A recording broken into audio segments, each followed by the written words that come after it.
Hello friends, welcome back to my channel SB daily routine live ব্লগে তোমাদের সকলকে স্বাগত। আজকে দেখো তোমাদের সামনে চলে এসেছি, আর এখন কিন্তু আমি কাজের থেকে এসে ভিডিওটা শ্যুট করছি। এখন গুড মর্নিং বলবো না, এখন 12টা বাজে। তা আজকে তাড়াতাড়ি করে রান্নাবান্না করে একটু বেরোবো, হসপিটালে যাব। মানে পরিবারের একজন অসুস্থ আছে, মানে পরিবার বলতে আমার নিজের মামা হসপিটালে ভর্তি হয়েছে, তাকে দেখতে যাব। তাই এদিকে রান্নাবান্না করে তারপরে যাব।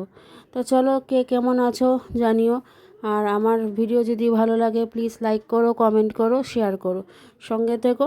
আর সামনেই তো পুজো চলে আসলো, আর হাতে গোনা মাত্র কয়েকটা দিন। সবার সব কিছু নিশ্চয়ই শপিং হয়ে গেছে, সবাই সুন্দরভাবে ঘুরো, কিন্তু নিজেরা আনন্দ করো, কিন্তু পরের যেন নিরানন্দ না হয়, এটাই জানাবো আমার ভিডিওতে। এটাই মেসেজ আজকে তোমাদের সঙ্গে। আর এদিকে দেখো, ঘর দুয়ার আমি সব পরিষ্কার করে নিয়েছি, বিছানাটা তুলে নিয়েছি।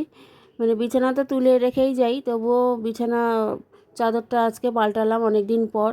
মানে বিছানা ঝেড়ে পুছে রেখে আমি কাজে গেছি ঘর ঝাড় দিয়ে, আবার এসে বিছানা পাল্টালাম, মানে চাদরটা পাল্টে দিলাম। আর এদিকে দেখো, ঠাকুরকে আজকে ফুল দিয়ে দিলাম, অনেক ফুল এনেছিল আজকে দাদা। আর ঠাকুর সিংহাসন যদি ফুল দিয়ে সাজানো হয়, সত্যি একটা মনে ভক্তি লাগে, শান্তি লাগে, নিজের মনটাই মানে আত্মাটাই পুরো একদম শান্ত হয়ে যায়। তো চলো, আমি তো রাম ঠাকুরের দীক্ষিত, ওই জন্য রাম ঠাকুরের ছবি দেখতে পাচ্ছ। আর এদিকে দেখো, ঠাকুর পুজো দিয়ে এসেই সেই ডিম করে নিচ্ছি, কেন তাড়াতাড়ি বেরোতে হবে, ওই জন্য ঝটপট করে যেটা করা যায়।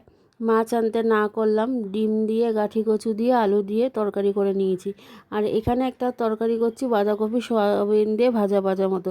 এই তরকারিটা খেতে দারুণ লাগে। আর খাওয়া দাওয়া কমপ্লিট, সেটা তোমাদের সঙ্গে শেয়ার করলাম না, আর অত্যন্ত ছোট্ট ভিডিও দিচ্ছি এখন। আর এই দেখো, মামাকে দেখতে যাব বলে রেডি হয়ে নিয়েছি, এই চুড়িদারটা পরে নিলাম, তার টিভি চলছিল, ওই জন্য ভলিউম মিউট করে দিয়েছি, দিয়ে ভয়েস দিচ্ছি। তা চলো, দেখতে পাবে হসপিটালের। তবে হসপিটালে কোনো কিছু তোমাদের সঙ্গে শেয়ার করতে পারিনি, তার কারণ মানে অসুস্থ লোককে দেখতে যাচ্ছি, সেটা শেয়ার করবো, আমার নিজেরই কেমন একটা বিবেকে লাগলো, বিবেকের তাড়না, এই জন্য আমি ভিডিও করিনি। তা রাস্তায় যেতে যেতে এদিকে গাড়ির তেল শেষ, দাদা গাড়ির তেল ভরে নিচ্ছে। আর আমার হেলমেটটা দেখো একদম ভাঙাচোরা। যাই হোক, এখানে ভিডিওটা শেষ করে দেবো।